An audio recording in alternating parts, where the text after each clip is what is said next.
ہم حجامہ کے تناظر میں بات کر رہے ہیں، حجامہ کے پرسپیکٹو میں صفائی سے کیا مراد ہے، حجامہ کے لیے ہمیں ہائیجین جو ہے وہ کس لحاظ سے مینٹین رکھنی ہے، جراثیم کے سورسز کیا ہیں، اس کے ذرائع کیا ہیں۔ اس میں پہلی چیز آ گئی ہے انوائرمنٹ، پھر دوسرا جو ہے اس میں وہ ہے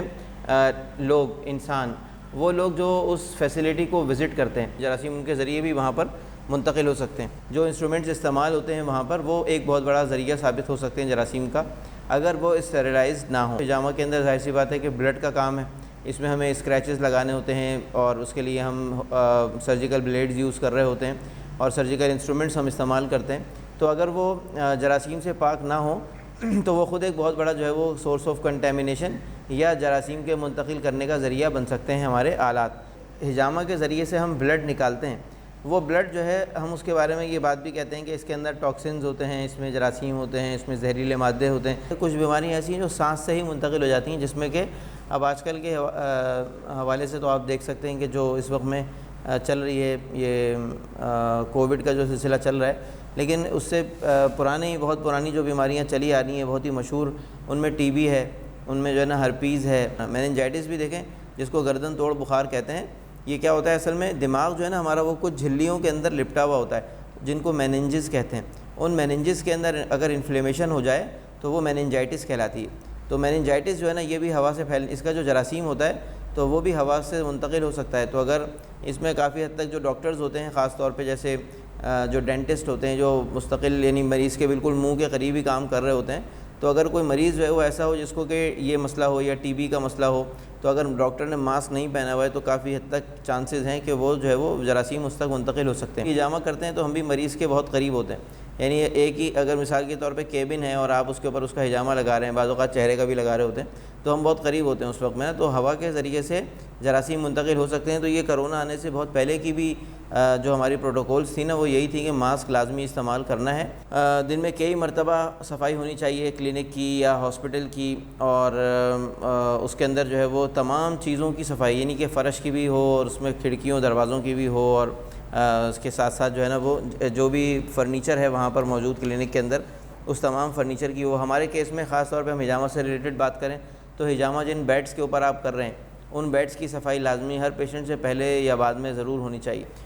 جب ہم کام کر رہے ہوتے ہیں بیڈز کے اوپر پیشنٹ کو ہم نے لٹایا ہوا ہوتا ہے اور ہمارا کیبنٹ ہوتا ہے جس کے اندر ہمارا سامان رکھا ہوا ہوتا ہے، اس کا جو ہینڈل ہوتا ہے اس کو آپ بار بار ٹچ کر رہے ہوتے ہیں، تو اگر آپ نے خیال نہیں رکھا اور آپ کے گلوز جو آپ نے پہنے ہوئے ہیں اس کے اوپر جو ہے وہ بلڈ لگ گیا اور آپ نے اسی گلو سے جو ہے نا وہ پکڑ کے وہ کھول دیا، وہ ہینڈل کو آپ نے ٹچ کر لیا، تو آپ نے سمجھے کہ جراثیم وہاں پہ منتقل کر دیے۔ اب جب دوبارہ آپ یعنی کبھی بھی اس کو چھوئیں گے تو آپ وہ جراثیم پھر کہیں اور منتقل کر دیں گے۔ ہم جب حجامہ کرتے ہیں تو ہمارے ہاتھ میں ہوتا ہے پمپ اور ہمارے ہاتھ میں ہوتا ہے بلیڈ جو کہ ہولڈر میں لگا ہوا ہوتا ہے، تو اور تیسری چیز ہوتی ہے کپ۔ تین چیزیں ہوتی ہیں جس سے ہم ہینڈلنگ کر رہے ہوتے ہیں، مطلب ہمیں کپ لگانا ہے، سکشن دینی ہے، پھر کپ اتارنا ہے، اس کے بعد ہمیں بلیڈ سے اسکریچز لگانے ہیں، پھر کپ لگانا ہے، جو پروسیجر ہے حجامہ کا۔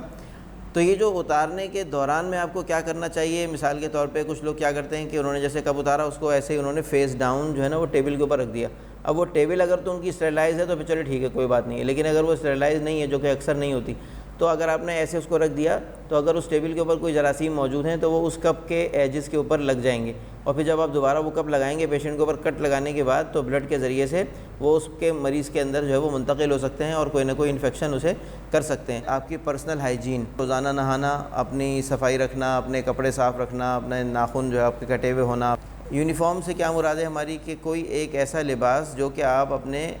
کلینک کے اندر حجامہ کرتے ہوئے استعمال کریں، چاہے آپ کوئی سا بھی ایک لباس منتخب کر لیں لیکن اس لباس کو آپ اپنے گھر کے کپڑوں کے ساتھ دھوئیں بھی نہیں، یعنی اس کو دھونے کا بھی الگ ہی انتظام کیا جائے۔ اس کا مقصد یہ ہے اصل میں کہ جب آپ حجامہ کر رہے ہوتے ہیں تو اس میں کافی حد تک چانسز ہوتے ہیں کہ کوئی نہ کبھی بلڈ جو ہے وہ تھوڑا بہت آپ کے کپڑوں پہ لگ سکتا ہے، اور وہ بعض اوقات اتنی معمولی کوانٹٹی میں لگتا ہے کہ آپ کو وہ پتہ نہیں چلتا، نظر بھی نہیں آتا، اور اس کے علاوہ یعنی نظر بھی نہیں آتا آپ کو، اور وہ لیکن لگا ہوا ہوتا ہے آپ کے کپڑوں کے اوپر، تو آپ کے یہ وہ نقصان دہ ہو سکتا ہے اور بہت زیادہ یعنی کہ خطرات کا باعث بن سکتا ہے۔ یونیفارم سے ایک اچھا لک بھی آتا ہے، پروفیشنل لک بھی آتا ہے، اور پوری ٹریننگ کے ساتھ کام کر رہے ہیں تو اس سے ایک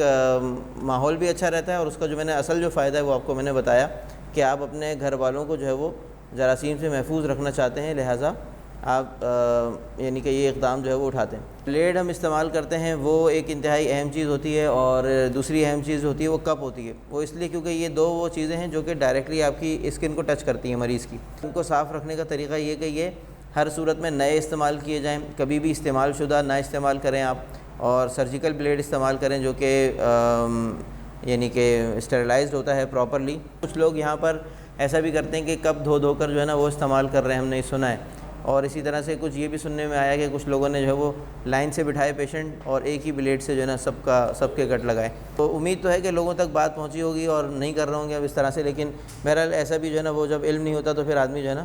کچھ بھی کر سکتا ہے۔ اور اس پمپ کے ذریعے سے ہم سکشن دیتے ہیں، تو یہ پمپ بھی جو ہے وہ یا تو نیا ہو ہر پیشنٹ پہ، یا پھر اس سے پہلے ہر پیشنٹ سے پہلے اس کو الکوہل سواب وغیرہ سے صاف کر لیا جائے۔ ایک جو ہے وہ انسٹرومنٹ کلینر ہے اور ایک اس میں جو ہے وہ آپ کا سرفیس کلینر ہے۔ انسٹرومنٹ کلینر خاص طور پہ انسٹرومنٹس کے لیے ہوتا ہے، اور سرفیس کلینر جو ہے وہ ہر قسم کے سرفیس جیسے فرش کے لیے یا ٹیبل کے لیے یا بیڈ کے لیے وہاں پر جو ہے وہ استعمال کیا جا سکتا ہے۔ تو یہ پراپر ہوتا ہے جو اینٹی بیکٹیریل، اینٹی وائرل تمام قسم کے جراثیم کو یہ ختم کر دیتا ہے۔ جو آپ کا ویسٹ نکلتا ہے تو اس کو آپ کیسے ڈسپوز آف کریں، اس کے دو اچھے طریقے ہیں۔ ایک طریقہ تو یہ کہ آپ زمین میں دفن کر دیں اس کو، دوسرا طریقہ یہ کہ آپ اس کو جو ہے نا انسینریٹر کے اندر جلائیں۔ انسینریٹر کیا ہوتا ہے؟ ایک برقی بھٹی ہوتی ہے جس کے اندر ہاسپٹل کا ویسٹ جو ہے وہ ڈال کر اس کو جلایا جاتا ہے کہ ہم جو ہے ایک مریض کا تو آپ نے نکال لیا ٹاکسک بلڈ، لیکن اب آپ نے اس کو اگر نکال کے کچرا کنڈی میں آپ نے پھینکوا دیا کچرا اٹھانے والے سے، تو اب اس کے نتیجے میں وہ جو ہے نا پہلے جو جراثیم ایک آدمی کے اندر تھے اب وہ پورے معاشرے کو متاثر کریں گے۔ اب اس کے ذریعے سے اگر 10 لوگ اور بیمار ہو گئے، اگر وہ جراثیم ان تک منتقل ہو گئے کسی وجہ سے بھی، تو آپ سوچیں کہ کتنا بڑا جو ہے نا ایک گناہ کا جو ہے نا ایک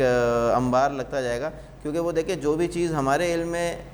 چاہے ہو یا نہ ہو، اللہ تعالیٰ کے تو علم میں ہے کہ ہماری غلطی یا ہماری کوتاہی کی وجہ سے جو ہے وہ کس کو کیا نقصان پہنچا۔ یعنی کہ آپ کچرا جو ہے نا اس کو کھلا نہیں چھوڑیں کمرے کے اندر، کیونکہ اس میں سے جراثیم نکل سکتے ہیں، آپ کو پتہ نہیں کون سے جراثیم ہیں اس پیشنٹ کو۔ بہت سارے مریضوں کو خود نہیں پتہ ہوتا کہ ان کو ٹی بی ہے یا کوئی اور بیماری ہے، تو وہ لیکن منتقل ہو جاتی ہیں وہ بیماریاں سانس کے ذریعے سے۔ تو اس لیے آپ کو اس میں احتیاط یہ رکھنی ہے کہ وہ آپ نے ڈسٹبن 2 ڈسٹبن استعمال کرنے۔ بعض اوقات کوئی انسٹرکشنز ہوتی ہیں کہ 3 استعمال کرنے، کہ کوئی چیزیں جو ریسائکلیبل ہوتی ہیں، جو ریسائکل ہو سکتی ہیں، ان کو الگ ڈالیں، اور جو ہے نا وہ جلانے کی ہیں جس کو ہم کہتے ہیں بایو ہیزرڈس ویسٹ، یعنی کہ وہ کچرا جو کہ نقصان دہ ثابت ہو سکتا ہے، جس میں جراثیم ہو سکتے ہیں، جیسے بلڈ والا کچرا ہے وہ بایو ہیزرڈس ویسٹ میں آتا ہے اور اس کو انسینریٹ ہونا چاہیے۔ جبکہ جو صاف کچرا ہے اس کو آپ الگ سے ڈسپوز آف کریں، اس کو آپ اس میں نہ بھیجیں، یعنی جو آپ جلانے کے لیے بھیج رہے ہیں نا اس میں آپ صاف والا کچرا نہ بھیجیں، کیونکہ اس کے نتیجے میں کیا ہوتا ہے کہ ریسورسز کا ضیاع ہوتا ہے۔ یعنی کہ وہ تو صاف کچرا ہے، وہ تو الگ سے جو ہے نا ردی والا لے کے جا سکتا ہے یا جو ہے وہ کچرے والا لے کے جا سکتا ہے، تو آپ اس کو اس میں شامل نہ کریں، اس کو الگ الگ رکھیں دونوں کو، اور جلوانے کے لیے صرف وہ کچرا دیں جس میں بلڈ لگا ہوا ہے۔ کہ اگر آپ کے ہاتھ پہ کوئی کٹ لگ گیا ہے پہلے سے لگا ہوا ہے، اب آپ ہجامہ کرنے جا رہے ہیں مریض کا، تو جب تک اپنے ہاتھ کے اوپر بینڈیج نہ کر لیں آپ اس کا ہجامہ ہرگز نہ کریں، کیونکہ اگر آپ نے زخم کو کھلا رہنے دیا تو صرف یعنی بلڈ آپ کا اگر ذرا سا بھی ہے باہر تو اس کے ذریعے جراثیم بہت ہی تیزی کے ساتھ منتقل ہو سکتے ہیں۔ لہٰذا آپ اپنی حفاظت کے لیے اپنے ہاتھ کے اوپر پہلے بینڈیج کریں اور اس کے بعد پھر جو ہے نا وہ آپ مریض کا ہجامہ کریں۔ دیکھیں میں نے بتایا نا کہ وہ جو ویسٹ ہے نا وہ آبادیوں سے دور جلایا جاتا ہے، اور دوسری بات کہ بند ایک بھٹی ہوتی ہے، بعض اوقات کمرے کی طرح کی ہوتی ہے، پیک ہوتی ہے مطلب، اور اس کا جو دھواں بھی نکلتا ہے نا وہ فلٹر سے گزرتا ہے پہلے، پھر وہ باہر نکلتا ہے پائپ سے، اور وہ بھی کافی اونچائی پہ اس کا پائپ ہوتا ہے، اور وہ بنائی بھی شہر سے دور جاتی ہے، ورنہ تو دیکھیں فائدہ نہیں ہوگا نا، اگر ایسے ہم کچرا جلائیں گے نا تو اس سے جراثیم اور پھیل جائیں گے۔ جو لوگ بھی ہجامہ کر رہے ہیں تو بہتر ہے کہ وہ اپنی ویکسینیشن وغیرہ جو ہے ہیپاٹائٹس کی وہ کروا لیں، یا کم از کم ان کے ٹیسٹ تو اپنے ریگولر کراتے رہیں۔ وہ احتیاطی طور پہ پتہ ہونا چاہیے کہ آپ کو خود تو ہیپاٹائٹس نہیں ہے یا کسی مریض سے تو منتقل نہیں ہو گیا، تو صفائی جو ہے نا وہ نصف ایمان ہے، اس وجہ سے بھی آپ اس کا خیال رکھیں۔ پھر دوسری بات کہ آپ لوگوں کو نقصان نہیں دینا چاہتے، اس وجہ سے آپ یہ کام کر رہے ہیں، مطلب یہ ہر طرح سے آپ کا کام جو ہے نا ایک بہت بڑی نیکی کے اندر تبدیل ہو جائے گا۔ تو ہیوی میل اگر کھایا کسی نے تو اس کے بعد 3 گھنٹے تک یا 4 گھنٹے تک اس کو ہجامہ نہیں کروانا چاہیے،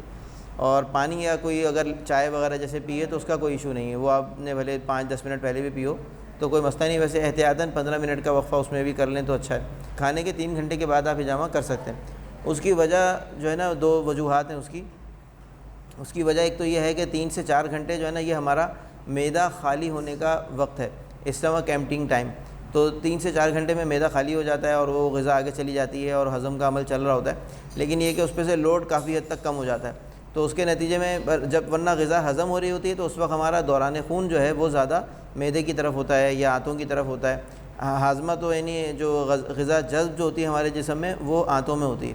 تو لیکن یہ کہ معدہ بھی جس وقت میں وہ کر رہا ہوتا ہے اس کو چبانے کا عمل, گرائنڈنگ کا عمل, اور اس کے اندر جو سارے کام چل رہے ہوتے ہیں, تو اس کی وجہ سے کیا ہوتا ہے کہ بلڈ سرکولیشن اسکن پہ سے کم ہو جاتی ہے. ہجامہ بخار کی حالت میں نہ کریں. پیشنٹ سے پہلے ہی پوچھ لیں کہ بخار ہے یا نہیں, یا چیک کر لیں اس کا بخار, اور پھر جو ہے اس کا ہجامہ شروع کریں. تو بخار کی حالت میں نہ کریں. ایک چیز کر سکتے ہیں صرف, اور وہ ہوتا ہے ایک واٹر کپنگ. واٹر کپنگ کیا ہوتی ہے کہ ہم جو کپ ہوتا ہے اس کے اندر ہم پانی بھرتے ہیں آدھا, اور اس کو پھر ہم لگا دیتے ہیں سنت پوائنٹ پہ, اور بس اس میں سکشن دے کے اس کو چھوڑ دیتے ہیں 5-10 منٹ تک کے لیے, اور اس کے بعد اس کو اتار دیتے ہیں. اس سے بخار اتر جاتا ہے کافی حد تک. تو کٹ نہیں لگانے, لیکن اس میں صرف جو ہے وہ واٹر کپنگ کرنی ہے. اس کو واٹر کپنگ بولتے ہیں. احتیاطی طور پہ ہم نے رکھی ہوئی ہے رینج کے 1 سال سے اوپر کا کریں, لیکن ایسی کچھ ایگزامپلز ہیں جس کے اندر جو ہے وہ ہم نے ان 1 سال سے کم والے بچوں کا بھی کیا ہے, اور ان کی کافی بڑی بڑی بیماریاں جو ہیں وہ الحمدللہ اللہ کے حکم سے ٹھیک ہوئی ہیں. ایک بچہ تھا 10 مہینے کا, اور اس کو جو ہے وہ ایپیلیپسی تھی, اور ایسی ایپیلیپسی تھی اس کو کہ دن میں 50 مرتبہ فٹس پڑتے تھے اس کو ایک دن میں. اب وہ دکھا رہے تھے ادھر, انہوں نے یہاں کا جو مشہور ترین ہاسپٹل ہے وہاں پہ بھی دکھا لیا تھا, اور ڈاکٹرز نے جو ہے وہ اس کو جواب دے دیا تھا کہ اس کا کوئی علاج نہیں ہے ہمارے پاس. تو ہم نے اس کا الحمدللہ ہجامہ کیا. پہلی دفعہ کے بعد ہی جو ہے نا وہ 50 سے 4 پہ آ گئے وہ فٹس. پھر اس کے بعد جو ہے وہ 1 ہفتے کے بعد دوبارہ کیا, اس کا 2 یا 3 دفعہ ٹوٹل ہوا اس کا, اور اس میں 2 ہی کپ لگے بس, اور الحمدللہ اللہ نے شفا عطا فرمائی. اینیمک پیشنٹ یعنی جس میں ہیموگلوبن کم ہو, تو میں نے آپ کو بتا ہی دیا کہ 7 سے یعنی 10 کے درمیان اگر ہے تو وہ اینیمک پیشنٹ ہے. لیکن اگر آپ جو ہے نا اس کا 7 بھی ہے تو پھر آپ احتیاطاً نہ کریں. اگر 7 سے اوپر ہے تو ٹھیک ہے, 7 بھی اگر ہے ہجامہ تو اس کا نہ کریں آپ. اور اس کو جو ہے وہ آئرن والی جو ڈائٹ ہے, جیسے کھجوریں وغیرہ ہیں, یا پالک ہے, یا اور بھی جو جن چیزوں کے اندر بھی آئرن پایا جاتا ہے نیچرلی, یا جیسے مثال کے طور پہ چقندر ہے, چقندر کا جوس ہے, چقندر اور ایپل کا جوس ملا کے, وہ بڑی اچھی چیز ہے, وہ ان کو استعمال کروانا چاہیے. تو اس کے بعد آپ اس کا ہجامہ کر سکتے ہیں, لیکن احتیاط اس میں ضرور رکھیں. ہجامہ کیا جا سکتا ہے اینیمک کا, لیکن بہرحال کم پوائنٹس اور جو بالکل ضروری پوائنٹس ہیں صرف وہ لگائے جائیں.